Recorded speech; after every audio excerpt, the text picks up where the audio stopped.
అన్నట్టు special drive మనం నిన్ననే మాట్లాడుకున్నాము. వడ్డించేవాడు మనవాడైతే విస్తరి ఎక్కడ వేసుకున్నా పర్లేదు, మనం అనుకున్న స్థాయిలో మనం అనుకున్న భోజనం మన కడుపుకు చేరుతుంది అని మనం ప్రతి ఒక్కరు మాట్లాడుతుంటాం. ఇప్పుడు అదే తరహా ఒక కొత్త తరహా స్కామ్ ఇవాళ ఆంధ్రప్రదేశ్ రాష్ట్రంలో జరుగుతుంది. అందులో ముఖ్యంగా చూస్తే దాదాపుగా 353 కోట్ల రూపాయల స్కామ్ అన్నది ఇప్పటికే దానికి సంబంధించిన మొత్తం ప్లానింగ్ కంప్లీట్ అయిపోయినట్టుగా మనకు అర్థమవుతుంది. దానికి సంబంధించి కొన్ని కీలకమైన వివరాలు, చాలా కొద్ది ఇన్ఫర్మేషన్ నేను ఇవ్వబోతున్నాను. మనం నిన్ననే చెప్పాము, నిన్న చేసింది కేవలం స్టార్టింగ్ మాత్రమే. దీనికి సంబంధించి వరుస కథనాలు ఉండబోతున్నాయి. దీన్ని వెనకాల ఉన్నవాళ్ళు, దీన్ని ముందు నడిపిస్తున్న వాళ్ళు, దీనికి ఫేస్ ఆఫ్గా మాట్లాడుతున్న వాళ్ళు అందరూ కూడా తెరపైకి రాబోతున్నారు. అందులో ముఖ్యంగా చూస్తే ఆంధ్రప్రదేశ్ రాష్ట్రం చూస్తున్నాము. ఆంధ్రప్రదేశ్ రాష్ట్రం విడిపోయిన తర్వాత ఎప్పటికప్పుడు మనం ముందుకు వెళ్ళాలి అంటే, అభివృద్ధి చెందాలి అంటే కొత్త తరహా ఆలోచన చేసుకొని కొత్తగా ముందుకు వెళ్ళాల్సిన అవసరం ఉన్న నేపథ్యంలో మనం ఇన్ఫ్రాస్ట్రక్చర్ డెవలప్ చేసుకునే క్రమంలో ఆ ఇన్ఫ్రాస్ట్రక్చర్ డెవలప్మెంట్నే ఇవాళ ఇన్కమ్కి ఒక సోర్సుగా మార్చుకున్న పరిస్థితి కనిపిస్తోంది. అందులో ముఖ్యంగా చూస్తే విద్యుత్ శాఖ దీనికి కేంద్ర బిందువుగా మారింది అనేది అయితే మనకు అర్థమవుతుంది.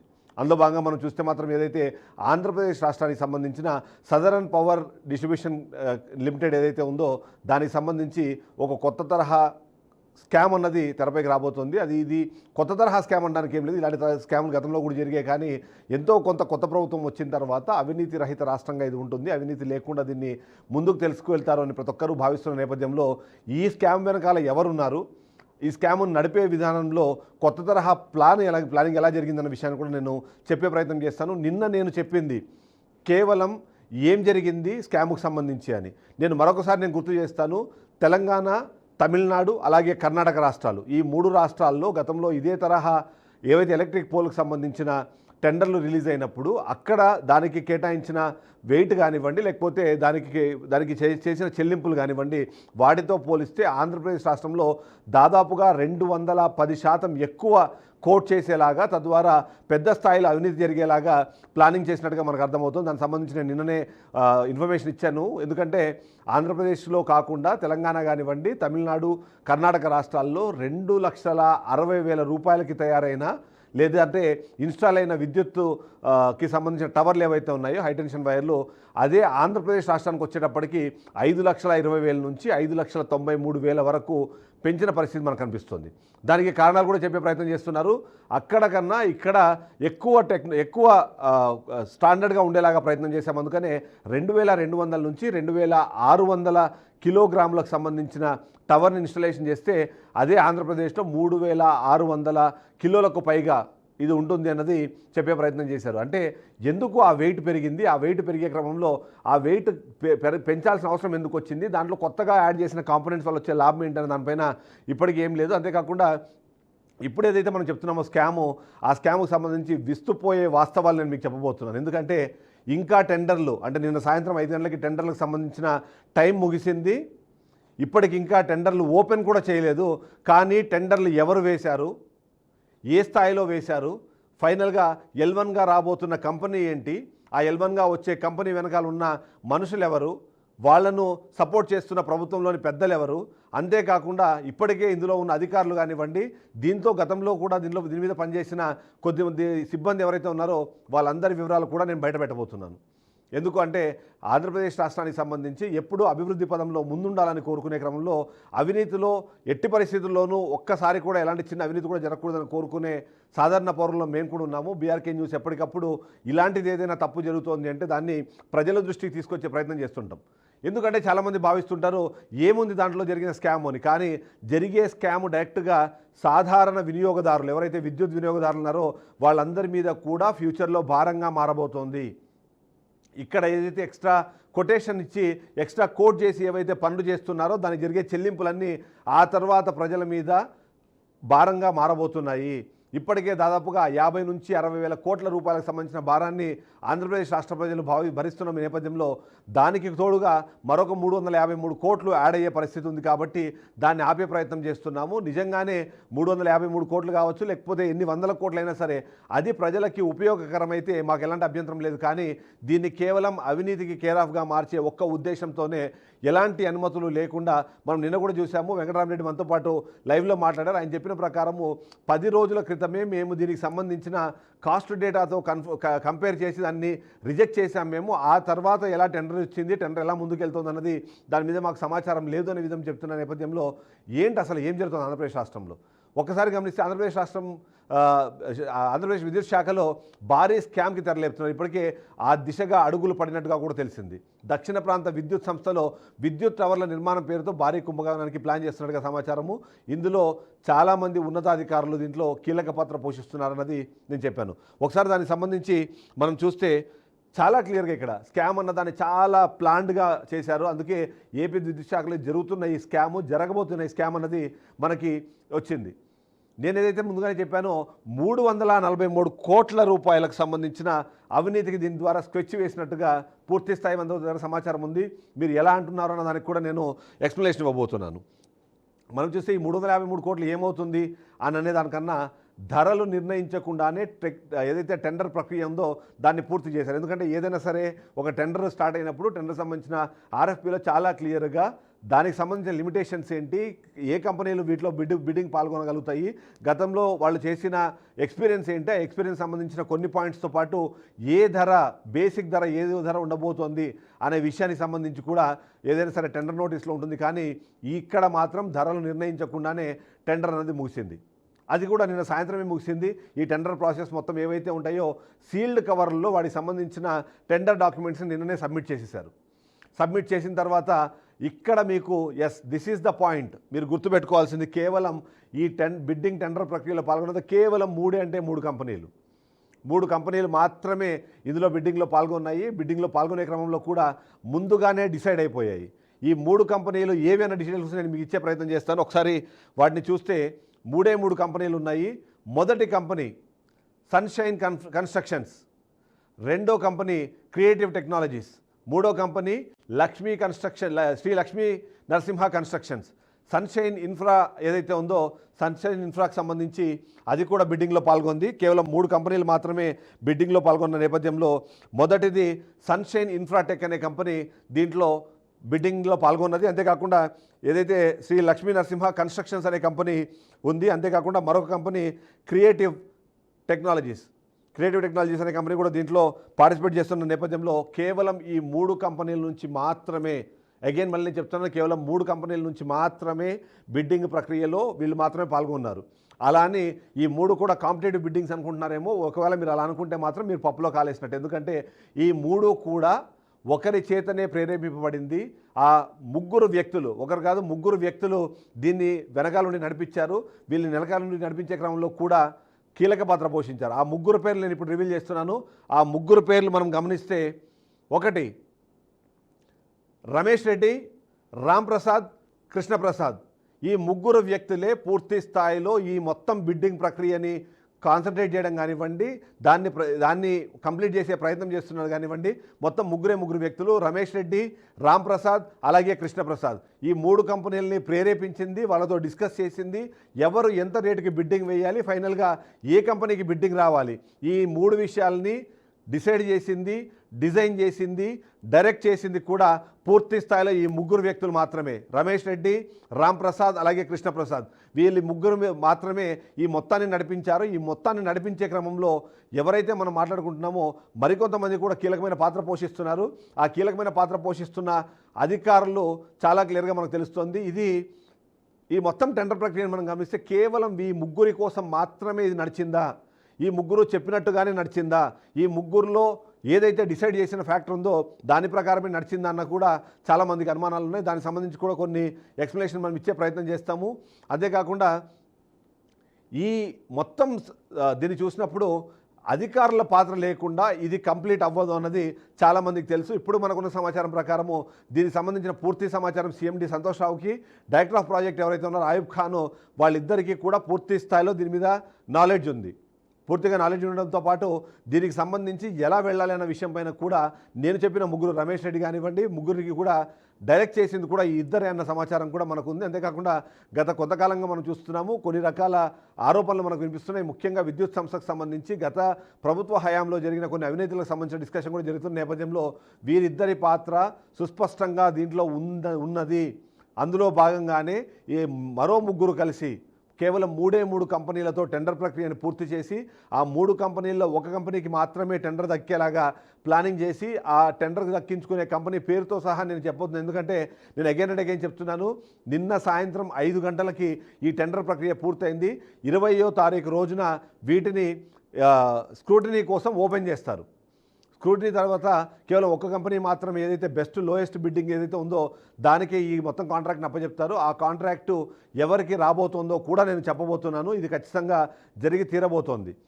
ఎందుకు అంటే మన దగ్గర పూర్తి సమాచారం ఉంది. దీని మీద పూర్తి స్థాయిలో మనము వర్కౌట్ చేసాము.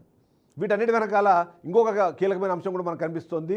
చీఫ్ సెక్రటరీ అలాగే శాఖకు సంబంధించిన ప్రిన్సిపల్ సెక్రటరీ కూడా ఉన్నారు అంటూ కొన్ని వార్తలు వినిపిస్తున్నాయి. ఇదైతే మనకు ఖచ్చితంగా తెలియాల్సిన అవసరం ఉంది. దీని మీద మనం క్రాస్ చెక్ చేసుకుంటున్నాము. దానికి సంబంధించిన ఆధారాలు కూడా మనం కలెక్ట్ చేసే ప్రయత్నం చేస్తున్నాం. ఓవరాల్గా చూస్తే టెండర్ లొసుగుల వెనుక ఈ కంపెనీకి ఈ డిపార్ట్మెంట్కి సంబంధించిన కీలకమైన అధికారులందరూ కూడా వాళ్ళందరూ కీలక పాత్ర పోషించి దీన్ని ముందుకు నడిపించారు అన్నది మనకు అర్థమవుతుంది. సో ఇదంతా జరుగుతున్న నేపథ్యంలో ఎందుకు ఇంత చేస్తున్నారు, దీనివల్ల లాభం ఏంటంటే దాదాపుగా 210% పెంచి టెండర్లను పిలవడం కానివ్వండి, ఆ పెంచిన రేటుకి వాళ్ళు అనుకున్న వాళ్ళు సెలెక్ట్ చేసిన వాళ్ళు ఏదైతే కంపల్సరీ కంప్లీట్ చేస్తారనుకున్నారో ఆ కంపెనీకే టెండర్ దక్కేలాగా ప్లాన్ చేసిన పరిస్థితి మనకు చాలా క్లియర్గా అర్థమవుతుంది. సో అంతేకాకుండా ఇది జరిగే క్రమంలో కూడా వేరే కంపెనీలు ఏవి పాల్గొనకుండా ఆర్ఎఫ్పిని డిజైన్ చేసేటప్పుడే కేవలం ఒక కంపెనీకి లేదా 2 కంపెనీలు మాత్రమే ఎలిజిబిలిటీ వచ్చేలాగా, మిగిలినవి అయితే టెక్నికల్ వెరిఫికేషన్లోనూ లేకపోతే కమర్షియల్ ఏదైతే వాళ్ళకి సంబంధించిన రెవెన్యూ దానికి సంబంధించిన దాంట్లోనూ రిజెక్ట్ అయ్యేలా కూడా ప్లానింగ్ చేసినట్టుగా మనకు సమాచారం ఉంటుంది. అందుకనే వేరే కంపెనీలు ఏవి ఈ బిడ్డింగ్లో పాల్గొనకుండా టెండర్ ప్రక్రియను పూర్తి చేసేలాగా పూర్తి స్థాయిలో డిస్కషన్ చేసుకొని ఆ తర్వాతనే ఆర్ఎఫ్పి రిలీజ్ చేసినట్టుగా మనకు అనిపిస్తుంది. ఎందుకు ఇంత అవసరం ఏముంది అని అంటే, యూజువల్గా మనం చూస్తుంటాము అర్బన్ ఏరియాస్లో ఇప్పటికీ, అంటే నగరాలు కానివ్వండి అలాగే పట్టణాల్లో ఇప్పటికీ ఈ మొత్తం ఎలక్ట్రికల్ వ్యవస్థ అనేది అస్తవ్యస్తంగా ఉంది. దాన్ని ఇంకా పూర్తి స్థాయిలో ఆధునీకరించకుండానే, దాన్ని పూర్తి స్థాయిలో రెగ్యులరైజ్ చేయకుండానే ఎందుకు దాన్ని పక్కన పెట్టి మరీ టెండర్ చేశారు.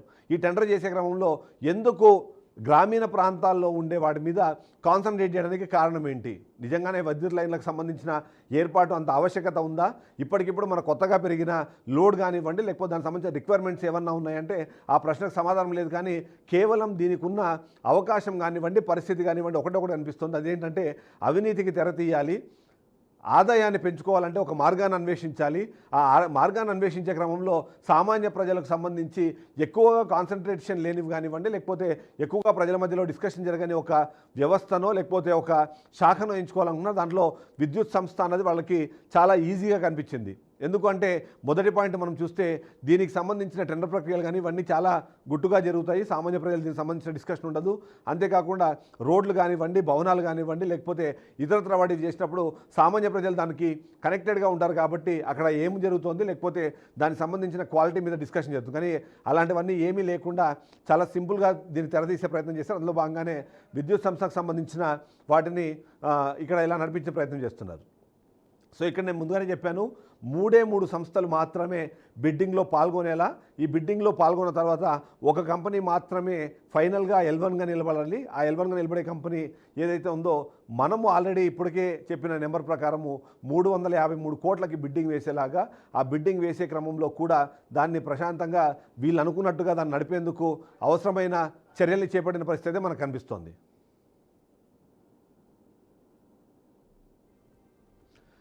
ఇక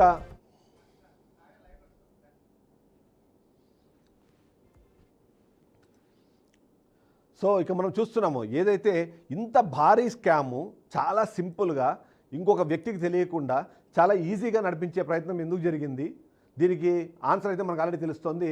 ఇందులో ఏదైతే అవినీతి ఉందో అవినీతికి సంబంధించి, ఎందుకంటే మనకున్న సమాచారం ప్రకారము ఇతరత్ర రాష్ట్రాల్లో ఇప్పటికే కంప్లీట్ అయిపోయిన ఈ ప్రాజెక్టులు మనం చూసినప్పుడు వాటితో కాస్ట్ కంపారిజన్ కానివ్వండి లేకపోతే క్వాలిటీ కంపారిజన్ చేసినప్పుడు ఖచ్చితంగా 200% పైగా పెరిగేలాగా జరిగినట్టుగా మనకు అనిపిస్తుంది. 353 కోట్లలో దాదాపుగా 170 నుంచి 190 కోట్ల రూపాయలు చేతులు మారడానికి అవకాశం ఉన్నట్టుగా మనకు సమాచారం ఉంది. సో ఈ 150 నుంచి 190 కోట్ల రూపాయలు చేతులు మారాలి అంటే పూర్తి స్థాయిలో దీన్ని పర్ఫెక్ట్గా ఎగ్జిక్యూట్ చేయాలనే ప్రయత్నం చేశారు. అందులో భాగంగానే ఇదంతా జరిగినట్టుగా మనకు అనిపిస్తుంది. ఒకసారి మా మా ప్రతినిధి దగ్గరికి వెళ్దాం, ఒకసారి వెళ్దాము. అసలు ఏం జరుగుతోంది, దీనికి సంబంధించి దాని దగ్గర ఉన్న సమాచారం ఏంటి అనేది. సాగర్, మనం చూస్తున్నాము, అంటే చాలా పెద్ద స్కాము, కానీ చాలా ఈజీగా కంప్లీట్ చేయగలిగే స్కాము. అంతేకాకుండా టెండర్ ప్రక్రియ కానివ్వండి, ఇవన్నిటిని కూడా ఒకవేళ కామన్ పర్సన్ చూసినప్పుడు ఒక టెండర్ జరిగింది, ఆ టెండర్లో కొద్దిమంది పాల్గొన్నారు, అందులో లోయెస్ట్ బిడ్డింగ్ ఎవరైతే ఇచ్చారో వాళ్ళకి ఇచ్చారు, ఇందులో అవినీతి ఏముంది అని ఈజీగా మాట్లాడుకునేలాగా మొత్తం ప్లాన్ చేశారు. మీరు ఎలా చూస్తారు, మీరు దీన్ని ఎట్లా విశ్లేషిస్తారు?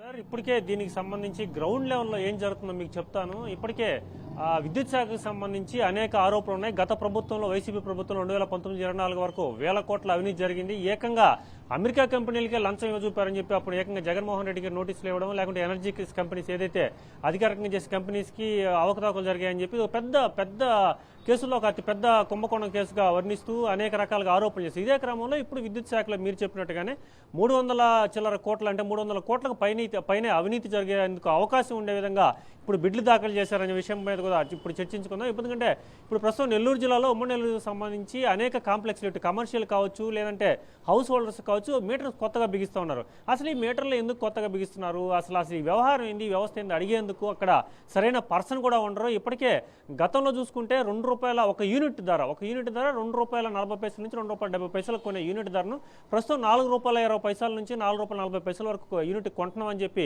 ప్రభుత్వం సూచనప్రాయంగా తెలియజేస్తుంది. అంటే డబుల్ అయినట్టు, ఆల్మోస్ట్ ₹2, ₹4 అయినట్టు డబుల్ అయినట్టు. సో మొత్తం మీద చూసుకుంటే మీరు చెప్పినట్టు 170 నుంచి 190 కోట్ల రూపాయలు కావాల్సింది 350 కోట్ల రూపాయలు బిడ్డు దాఖలు చేసేటట్టు. అదే దీనికి సంబంధించి వాళ్ళు ముందుగానే ప్లాన్ చేసుకున్నట్టు మనకి ఈ సమాచారం అంతా బట్టి చూస్తుంటే తెలిసేది. సో మొత్తం మీద ఇవన్నీ పెద్ద వ్యవహారం, పెద్ద కుంభకోణం వ్యవహారంగా మనం చూస్తూ ఉన్నాం. ముఖ్యంగా చూసుకుంటే విద్యుత్ గత 3 నెలలుగా మనం ఎక్కడికి వెళ్ళినా కూడా గ్రౌండ్ లెవెల్ అనేక మందితో కూడా మనం కలుస్తూ ఉంటాం. రైతులు కావచ్చు, అలాగే ఇటు కమర్షియల్ వ్యాపారస్తులు, అన్ని రంగాలు, అన్ని శాఖల వారితో కూడా కలుస్తూ ఉంటాం. వారు చెప్పే మాట ఒకటే మాట, గతంలో 500 నుంచి 600 వచ్చే బిల్లులు ఇప్పుడు ప్రస్తుతం 1000 నుంచి 1200 రూపాయలు వస్తూ ఉన్నాయి. అలాగే ముఖ్యంగా 3000, 4000 రూపాయలు వచ్చే బిల్లులు 10-12 రూపాయలు వస్తున్నాయని చెప్పి అనేక మంది కూడా చెప్తున్నమాట. ఇవన్నీ కూడా ఎక్కడ ఛార్జెస్ పెరుగుతూ ఉన్నాయి, ఎందుకు ఛార్జెస్ పెరుగుతూ ఉన్నాయి? ప్రభుత్వం చూస్తే కూటమి నేతలు కావచ్చు, చంద్రబాబు నాయుడు నేరుగా ఒకటే మాట చెప్పారు. గత ఎన్నికలకు ముందు కూడా ప్రచారాల్లో ముఖ్యంగా ఎక్కడ కూడా కరెంట్ ఛార్జీ పెంచమని చెప్పారు. కరెంట్ ఛార్జీ పెంచే ప్రసక్తే లేదని చెప్పిన తర్వాత కూడా ఇటీవల ఈ విద్యుత్ శాఖకు సంబంధించిన గొట్టిపాటి రవికుమార్ ఎవరైతే ఉన్నారో మంత్రి, కాకినాడలో కూడా పర్యటిస్తూ మన ప్రతినిధి కూడా నేరుగా చెప్పడం జరిగింది, ఎక్కడ విద్యుత్ ఛార్జీలు పెంచడం లేదని. మరి విద్యుత్ ఛార్జీలు ఎక్కడ పెంచనప్పుడు 500 1000 ఎందుకు వస్తుంది, 4000 8000 ఎందుకు వస్తుంది? అలాగే ముఖ్యంగా చూసుకుంటే ఈ స్మార్ట్ మీటర్ల పేరుతో అనేక మొత్తం కూడా వ్యవస్థ అంతా చేంజ్ చేస్తూ ఉన్నారు. ఇవన్నీ ఎందుకు చేస్తూ ఉన్నారు, అసలు ఎక్కడ లోపం జరుగుతూ ఉంది, ఇదంతా కూడా మొత్తం కూడా ఒకసారి బేరీజ్ చేసుకోవాల్సి ఉంటుంది. సామాన్యులు నేరుగా కూడా ఎవరిని అడిగే పరిస్థితి ఇక్కడ ఉండదు. ఎందుకంటే విద్యుత్ శాఖ వారిని అడిగితే ఇది ఉన్నతాధికారులు లేదంటే పైన మేనేజ్మెంట్ ఎవరైతే ఉన్నారో వారి మీద చెప్తారు తప్ప. సీఎండీతో నిన్నే మనం మాట్లాడే ప్రయత్నం చేశాము. సీఎండీ నిన్న బిజీ ఉన్నాను, మళ్ళీ మాట్లాడుతాను అన్నారు. అదే సందర్భంలో మనము ఏపీఆర్సీకి సంబంధించిన వెంకటరామరెడ్డితో మాట్లాడుతూ చాలా క్లియర్గా చెప్పారు. కాస్ట్ షీట్కి ఇక్కడ ఉన్న రెగ్యులర్ నెంబర్స్కి ఏవైతే ఉన్నాయో ఆ డిఫరెన్స్ అనేది చాలా క్లియర్గా కనిపిస్తుంది అన్నది. నేను ఇప్పుడే సీఎండీ గారికి మరొకసారి మాట్లాడే ప్రయత్నం చేశాను, ఆయనకి కాల్ చేశాను. నిన్నైతే ఆన్సర్ చేశారు, ఇవాళ ఆన్సర్ కూడా చేయలేదు. సో మేబీ ఆయన ఒకవేళ ఈ లైవ్ కానీ ఒకవేళ చూస్తుంటే, సార్ దయచేసి మీరు ఆన్సర్ చేయండి, బికాజ్ ఎందుకంటే మాకు కొన్ని అనుమానాలు ఉన్నాయి, మా దగ్గర కొన్ని ఆధారాలు ఉన్నాయి, దానికి సంబంధించి నేను మిమ్మల్ని కొన్ని ప్రశ్నలు అడగాలనుకుంటున్నాను. నిజంగానే ఇక్కడ ఎలాంటి స్కాము జరగలేదు అనుకుంటే నేను చెప్తున్నట్టుగా ఈ 3 కంపెనీలు కాకుండా వేరే కంపెనీలు ఏమైనా బిడ్డింగ్లో పాల్గొన్నాయా, లేకపోతే నేను చెబుతున్నట్టుగా కేవలం 3 కాకుండా ఇంకా ఎక్స్ట్రా కంపెనీస్ ఏమైనా పాల్గొన్నాయా, దానికి సంబంధించి ఖచ్చితంగా వివరాలు ఇవ్వాల్సిన బాధ్యత మీకు ఉంటుంది. ఎందుకంటే ఈ మొత్తం స్కామ్ ఏదైతే ఉందో, ఈ స్కామ్ జరగాలన్న ప్లానింగ్ జరిగినా, లేకపోతే జరిగేందుకు ఎలాంటి కసరత్తు జరిగినా సరే అందులో మీ పాత్ర లేకుండా జరిగే అవకాశం లేదు అనే విధంగానే సామాన్య ప్రజలందరూ మాట్లాడుకుంటారు. అంతేకాకుండా ఈ బాధ్యత మీలో ఉంటుంది. ఎందుకంటే ప్రజలకు సంబంధించిన డబ్బులని మీరు వాచ్డాగా ఉండి కాపాడాల్సిన బాధ్యత మీకు ఉంటుంది. కానీ మాకున్న సమాచారం ప్రకారం దాదాపుగా 350 కోట్ల రూపాయలు, అందులో 170 నుంచి 190 కోట్ల రూపాయలు స్కామ్ జరిగే అవకాశం ఉందని మా దగ్గర ఉన్న సమాచారం నేపథ్యంలో నేను మిమ్మల్ని ప్రశ్నించాలనుకుంటున్నాను. దయచేసి మీరు ఆన్సర్ చేయండి. నేను మీకు మెసేజ్ కూడా పెడుతున్నాను దీనికి సంబంధించి. ఎందుకంటే నిన్ననే నేను మీతో మాట్లాడాను, దీనికి సంబంధించి కొన్ని ప్రశ్నలు అడగగానే మీరు నేను బిజీగా ఉన్నాను, నేను మీటింగ్లో ఉన్నాను, మళ్ళీ కాల్ చేస్తానని చెప్పి మీరు పెట్టేశారు. సో ఇప్పుడు మీరు ఆన్సర్ చేయాల్సిన బాధ్యత ఉంది కాబట్టి ఒకసారి ఆన్సర్ చేసే ప్రయత్నం చేయండి. ఎందుకంటే నేను మరొకసారి రిపీట్ చేస్తున్నాను, 353 కోట్ల రూపాయల టెండర్ ప్రక్రియలో 170 నుంచి 190 కోట్ల రూపాయలు, 150 నుంచి 190 కోట్ల రూపాయలకు సంబంధించిన స్కామ్ జరిగే అవకాశం ఉన్న పూర్తి స్థాయి సమాచారం మా దగ్గర ఉంది. లేకపోతే ఇంకా బిడ్లు కూడా ఓపెన్ చేయకముందే ఏ కంపెనీలు బిడ్లో పాల్గొన్నాయి, ఏ కంపెనీకి బిడ్ రాబోతోంది, L1గా నిలవబోయే కంపెనీ ఏదన్న దాన్ని నేను ముందుగానే చెబుతున్నాను అంటే మా దగ్గర ఎలాంటి సమాచారం ఉందో మీరు అర్థం చేసుకోవాలి. అంతేకాకుండా ఈ మొత్తం స్కామ్ని కానివ్వండి, ఈ టెండర్ ప్రక్రియని మొత్తాన్ని ఎవరైతే పైనుంచి ఆపరేట్ చేస్తున్నారో, ఎవరైతే దీన్ని ఇన్స్ట్రక్ట్ చేస్తున్నారో, ఎవరైతే దీన్ని ముందుకు ఎలా వెళ్ళాలి, ఎప్పుడు వెళ్ళాలి, ఏ స్థాయిలో వెళ్ళాలన్న దాన్ని కంట్రోల్ చేస్తున్నారో వాళ్ళ డీటెయిల్స్తో సహా నేను చెప్తున్నానంటేనే మీరు అర్థం చేసుకోవచ్చు నా దగ్గర ఎలాంటి ఆధారాలు ఉన్నాయన్నది. ఎందుకంటే ఏదో క్యాజువల్గా చెప్పేయడమో లేదే బట్టం కాల్చి మీది వేస్తే ఎవరిని వాళ్ళు కడుక్కుంటారని కాకుండా చాలా క్లియర్గా, చాలా కేటగారికల్గా నేను చెప్తున్నాను. విత్ ద ప్రూఫ్స్ నేను చెప్తున్నాను. కేవలం 3 కంపెనీలు మాత్రమే ఈ బిడ్డింగ్ ప్రక్రియలో పాల్గొనేలాగా, ఆ పాల్గొన్న దాంట్లో ఒక కంపెనీకి వచ్చేలాగా, ఆ కంపెనీ పేరు కూడా నేను చెప్తాను, ఆ కంపెనీకి సంబంధించి డీటెయిల్స్ కూడా నేను ఇస్తాను. ఎందుకంటే చాలా క్లియర్గా మనకు అర్థమవుతోంది. 3 వ్యక్తులు, రమేష్ రెడ్డితో పాటు మరో 2 వ్యక్తులు దీన్ని పూర్తి స్థాయిలో నడిపిస్తున్నారు. మనకు తెలుసు ఆ విషయం. ఆ 3 వ్యక్తులకు సంబంధించిన డీటెయిల్స్ కూడా నేను ఇవ్వబోతున్నాను. 3 కంపెనీలు దీంట్లో ఎందుకు పాల్గొన్నాయి, ఆ కంపెనీలు పాల్గొనే నేపథ్యంలో వాళ్ళకి ఎవరు ఇన్స్ట్రక్షన్స్ ఇచ్చారు, ఆ ఇన్స్ట్రక్షన్స్ ఎలా ఇంప్లిమెంట్ అవుతున్నాయన్నది మనకు అర్థమవుతుంది. అందులో ముఖ్యంగా చూస్తే సన్షైన్ కంపెనీ కానివ్వండి, క్రియేటివ్ టెక్నాలజీస్ కానివ్వండి, శ్రీ లక్ష్మీ నరసింహ కన్స్ట్రక్షన్స్ కానివ్వండి, ఈ 3 కంపెనీలకు సంబంధించి మన దగ్గర సమాచారం ఉన్న నేపథ్యంలో చాలా క్లియర్గా చెప్తున్నాను. సన్షైన్ ఇన్ఫ్రాటెక్ అనే కంపెనీ కూడా దీంట్లో పార్టిసిపేట్ చేసింది, క్రియేటివ్ టెక్నాలజీస్ అనే కంపెనీ పార్టిసిపేట్ చేసింది, శ్రీ లక్ష్మీ నరసింహ కన్స్ట్రక్షన్స్. ఈ 3 పార్టిసిపేట్ చేసి ఈ 3ని నడిపిస్తున్న పరిస్థితి మనకు కనిపిస్తోంది. ఈ 3 కంపెనీలని కూడా ఆపరేట్ చేస్తోంది, కంట్రోల్ చేస్తోంది రమేష్ రెడ్డి, రామ్ ప్రసాద్, అలాగే కృష్ణప్రసాద్. వీళ్ళ 3 దీన్ని ఆపరేట్ చేస్తున్నారు, కంట్రోల్ చేస్తున్నారు, ముందుగా డిజైన్ చేశారు, డిసైడ్ చేశారు ఎలా ముందుకు వెళ్ళాలి అన్నది. L1గా నిలబోయే కంపెనీ కూడా నేను చెప్పబోతున్నాను. శ్రీ లక్ష్మీ నరసింహ కన్స్ట్రక్షన్ అనే కంపెనీ L1గా నిలవబోతోంది. అతి తక్కువ బిడ్డింగు చేసిన కంపెనీగా శ్రీ లక్ష్మీ నరసింహ కన్స్ట్రక్షన్స్ నిలబడబోతోంది. అందులో భాగంగానే ఇప్పటికే దీనికి సంబంధించిన డిస్కషన్ అన్నది కేవలం ఈ శాఖ వరకే కాదు, ఇప్పటికే ప్రభుత్వంలో ఉన్న ఉన్నతమైన పదవుల్లో ఉన్న వ్యక్తులకి, నాయకులకు కూడా దీని మీద పూర్తి స్థాయిలో సమాచారం ఉంది. అందుకే మిన్నకున్నారు, ఎవరు మాట్లాడట్లేదు. మంత్రి గారికి సమాచారం లేకుండా, ఏపీఆర్సీకి సమాచారం లేకుండా, ఎవరికి ఎలాంటి సమాచారం లేకుండా ఎందుకు ఈ మొత్తం బిడ్డింగ్ ప్రక్రియ మొత్తం కంప్లీట్ అవుతుంది. ఆ బిడ్డింగ్ ప్రక్రియలో కేవలం లక్ష్మీ నరసింహ కన్స్ట్రక్షన్స్ అనే కంపెనీకి L1గా ఎలా సెలెక్ట్ చేయబోతున్నారు, దీనికి డైరెక్ట్గా ప్రభుత్వంలో ఉన్న పెద్దలకి పూర్తి స్థాయిలో దీని మీద సమాచారం ఉంది. ప్రభుత్వ పెద్దలే వెనకాల నుండి దీన్ని నడిపిస్తున్నారు. ఆ నడిపించే క్రమంలో ప్రజల డబ్బులని ఓవైపు దోచుకోవడమే కాకుండా తర్వాత వాటిని అదే ప్రజల మీద భారంగా మార్చే అవకాశం ఉంది. నా బాధల్లా ప్రజలు బాధపడబోతున్నారు, ఆ భారాన్ని ప్రజలు ఫ్యూచర్లో మోయబోతున్నారు. మీరు సంపాదిస్తున్న ఈ 170 నుంచి 190 కోట్ల రూపాయలు మీ జేబుల్లోకి రావడంతో పాటు మళ్ళీ ఈ డబ్బులని ప్రజల నుంచి కలెక్ట్ చేస్తారు. ఇప్పుడు అవసరం లేని విద్యుత్ లైన్లు ఎందుకు మీరు క్రియేట్ చేస్తున్నారు? ఓవైపు పట్టణాల్లో కానివ్వండి, నగరాల్లో కానివ్వండి, ఇప్పటికీ అస్తవ్యస్తంగా ఉన్న ఆ విద్యుత్ లైన్లను కానివ్వండి, విద్యుత్ సంస్థల్ని కానివ్వండి, వాటిని మంచిగా చేసుకోకుండా ఎందుకు ఎక్కడో గ్రామీణ ప్రాంతంలో, అది కూడా 16 అడుగుల టవర్స్ వేయాల్సిన ప్లేస్లో 19 అడుగుల టవర్లు ఎందుకు వేస్తున్నారు? ఎత్తైన ప్రాంతాల్లో పెట్టాల్సిన టవర్లని మీరు ఎందుకు ఎత్తైన ప్రాంతాల్లో కాకుండా డిజైనింగ్ చేసే ఆ ప్రయత్నంలో డిఫరెంట్గా మీరు ఎందుకు నడిపిస్తున్నారు?